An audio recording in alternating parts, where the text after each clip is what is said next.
Hey, this is WhyBeAre with BeamNG.drive, and today we're going to be taking a look at a vehicle mod that needs a specific type of map to work. So two options we have is Sultan Peak and then Tennessee, USA. We're going to use Tennessee, USA, and we're going to go to the downtown area to start things off. And when you load up this map at this location, you just kind of start in the middle of things. You don't have a vehicle or anything, so we're going to spawn up the vehicle we're going to be taking a look at, even though it makes no sense in this current location. It will in a bit. But the vehicle we're taking a look at is simply called Subway. It doesn't have an icon or anything like that.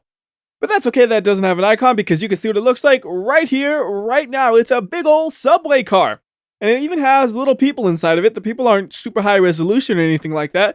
But when you're outside of the vehicle, you really don't notice that they're low resolution. They just look pretty decent from here. Now, if you try to drive this, you're not going to have a good time. Nothing happens because this is not made to drive on normal roads. Like, we have a tiny bit of traction right there that's just inching us forward, and the speedometer says 550 miles per hour. Point is, this is not how this vehicle is made to be used.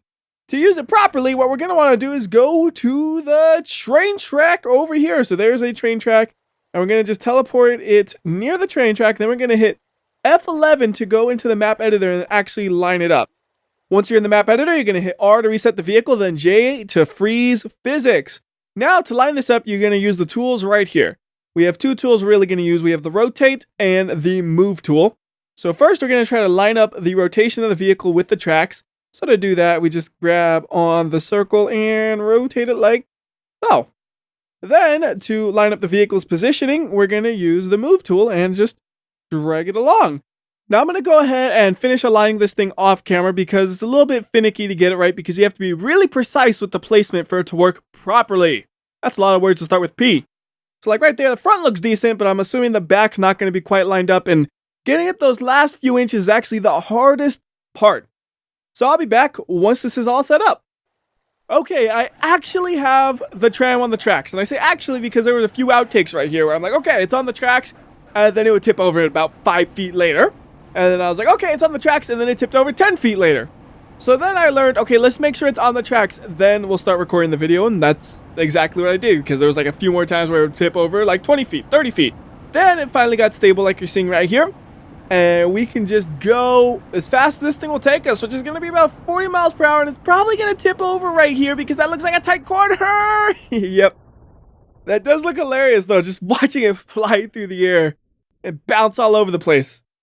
And I'm thinking, even though I just placed the tram, I'm going to place this somewhere else. So I'm going to go ahead and try to figure out which position is best to get as much speed as possible on this intersection. Because with that corner right there making you tip over, I don't think we can go that fast. This one looks pretty promising, and so does this direction. So I'm going to test them both out and figure out which one I like better. Okay, track number 1 update. I do not like this track because right around this area right here, there's an invisible bump or something that keeps pushing the train right off the tracks, even if I was going only like 5 miles per hour, which doesn't give us much room to accelerate to the intersection. So we're going to try this one now and see how this one compares to the initial one we tried earlier. Okay, so it looks like this is the best position for crashing into cars at the intersection because that corner is not too tight where it causes it to tip over like that corner. So first thing we're going to crash into is going to be a bus because I hinted at this in the last BeamNG.drive video that I'd be smashing a bus with a tram. So let's just go ahead and start with that. And we got to actually stop the bus right there. It was about to like take off on me. So with this amount of distance between me and the bus, I would expect us to be able to get up to about 40 miles per hour, which should be more than enough speed to cause some damage because we have such a big and heavy vehicle we're going to be slamming into them. I don't know if I quite trust that speedometer though because of all that skidding that you're seeing happening there. Like, I don't know if we're going as fast as it says. 30 might be the real speed, but it was saying 50 for a minute, and I'm like, there's no way we're going 50. So let me go ahead and try to get a better camera angle here. I'm sitting here looking at this. I'm like, that camera angle is never going to work. It's something like that to start. And we'll adjust it after the impact happens a little bit. So, nice. And then stop because it's kind of getting at a bad camera angle. Adjust up to there. And let's see what happens for the rest of this. The bus is getting shoved out of the way and tram is getting off of the tracks. So let's just see where they end up. Ooh, tram actually stayed on the tracks a little bit. Like, it really stayed on the tracks. The rear wheels were not having any of that. How is the bus? Ha! The body on this thing has actually been pushed past the frame. Yeah, it's safe to say that thing is severely damaged. Like, you see the seats through it too, and just mangled mess everywhere. That is crazy looking. So let's go ahead and put the bus back over here, the tram back over there, and then we can decide on what vehicle we're going to use next. But you know what might be convenient? We set the tram in motion right now while we decide what we're going to crash into. So let's crash the car I like the least, which is the Pessima. We're going to just say, yep, right there. That's actually pretty good. I didn't have to adjust it. So parking brake on, and we should see the tram coming around that corner any moment now. There it is, and it actually looks like it's moving fast when you see it from this angle. So we're doing this one full speed, and that's impressive the way it just keeps shoving the car. The only reason it got derailed, I think, is because of that curve in the track. Otherwise, it would have kept going. So we'll get the tram out of the way and then take a look at the car. It's on fire, and really badly beat up. If you got hit in that car, you're probably not going to live unless you're on the right side where it's a maybe. And that's a very big maybe. All right, let's see. What is the next vehicle we're going to use? First, get the tram going, and then let's use... Hey, get back there. We'll use something that'll stand a little bit of a chance. How about a T-Series cement mixer version? And oh no, it didn't spawn in the right spot. All right, we got to move this thing fast. Fast, fast, fast, fast. All right, it's in position. Stop rolling. A little slope is a pain because you got to put the parking brake on. So it's got massive vehicle versus other massive vehicle. And again, we're doing this one at full speed, and right there, the tram actually really got stopped by the T-Series. I mean, yeah, it kept going a little bit, but the T-Series worked like a brick wall almost. Speaking of brick wall, that's a good idea. What if we threw up a cinder block wall right here? Well, actually, not the cinder block one. That one's weak.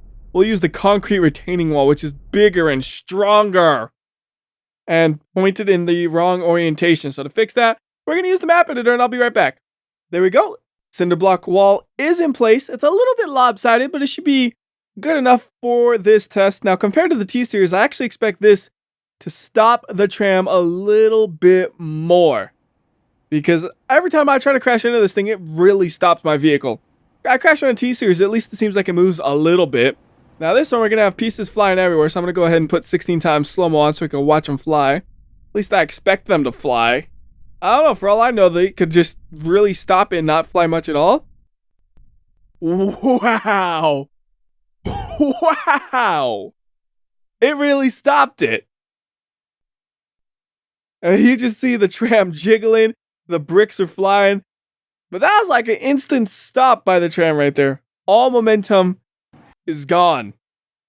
Way stronger than the T-Series for stopping it. I'm glad I used slow-mo there because that was beautiful. All right, so tram could go back to where it was. We'll decide what's the next thing we're going to do. How about we use a T-Series again?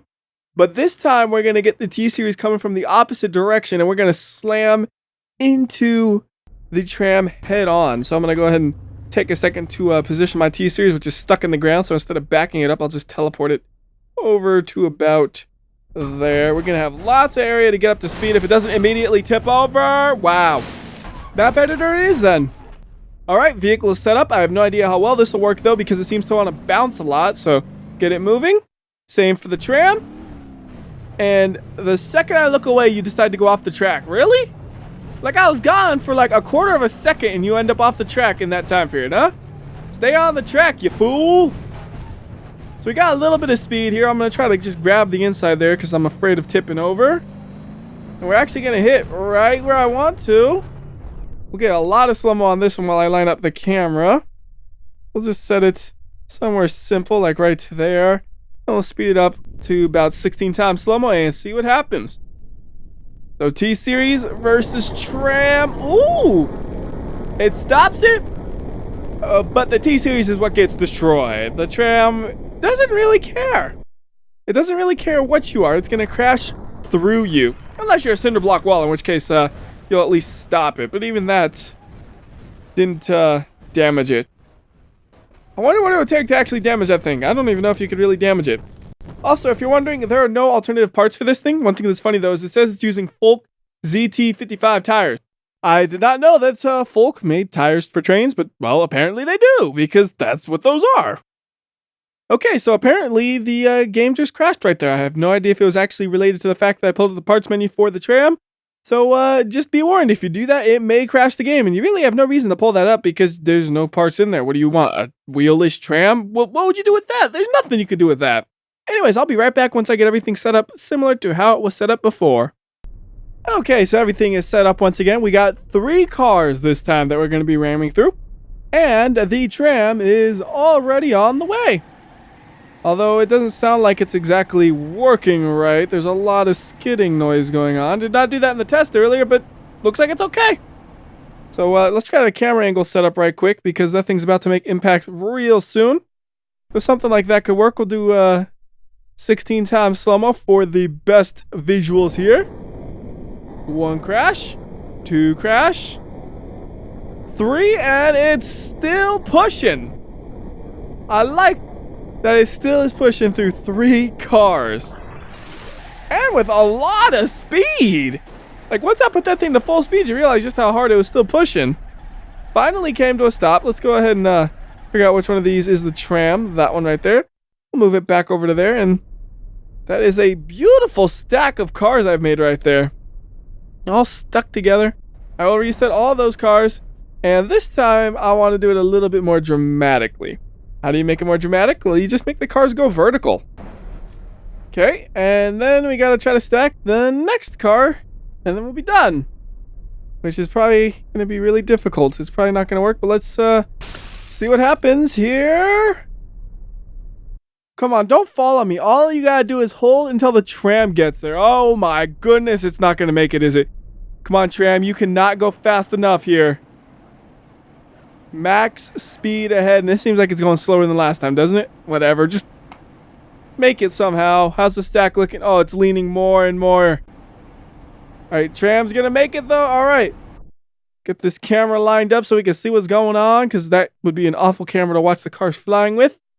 Park it right there. Get the slow-mo really going to another 16 times slow-mo here. This time we'll angle it up a little bit more like that. Ooh! That's beautiful! And it just shoves right through them again. I would expect it to because, you know, the same mass and stuff, just placed slightly differently. And we'll go ahead and go full speed as it keeps going! I was trying to change tracks right there. It didn't exactly work as I planned though, as you can see. So bring that back. Let me look through the menu right here and if there's anything else that I might want to hit. Like the travel trailer. That sounds like it'd be fun to hit and watch explode. Also, we should attach a car to it for maximum fun, so I'm going to park it back here. And then grab a vehicle to attach it to. We'll just do a Legrand with the towing package. I think that'll work perfectly fine for this. Could have used the D-Series, sure, but Legrand was calling my name. We'll back it up just a tad, and then we hit L to attach the trailer.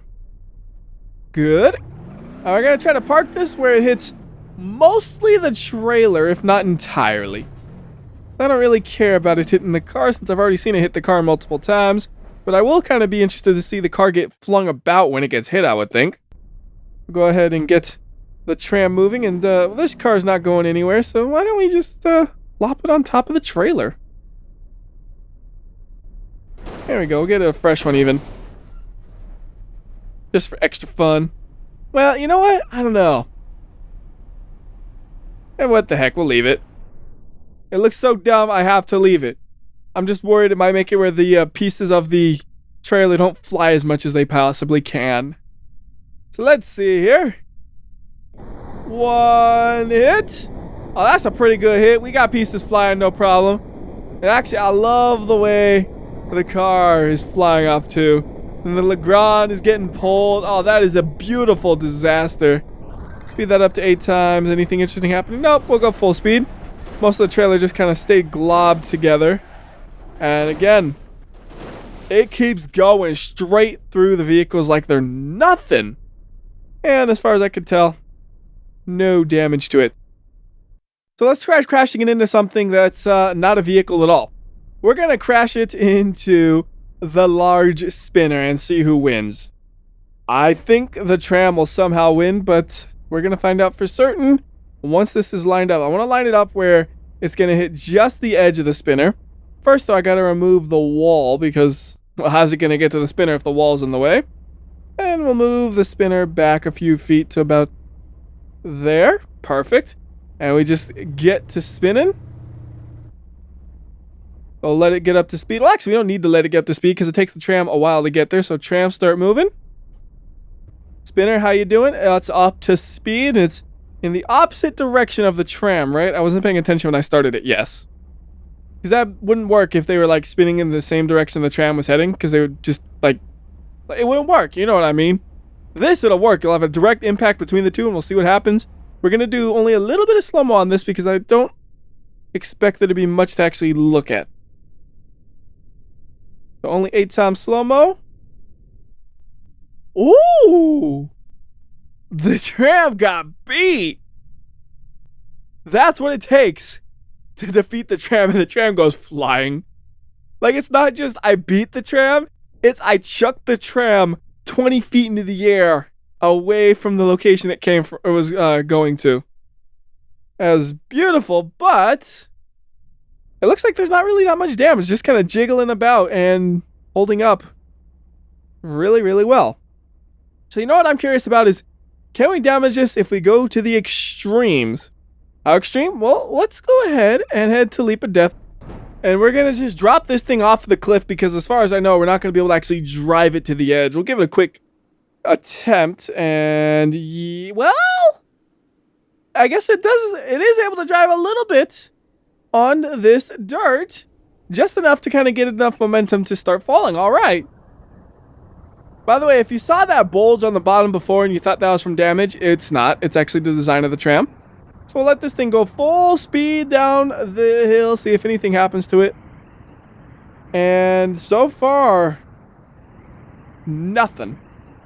So we gotta turn up the extreme to above Leap of Death. What's above Leap of Death?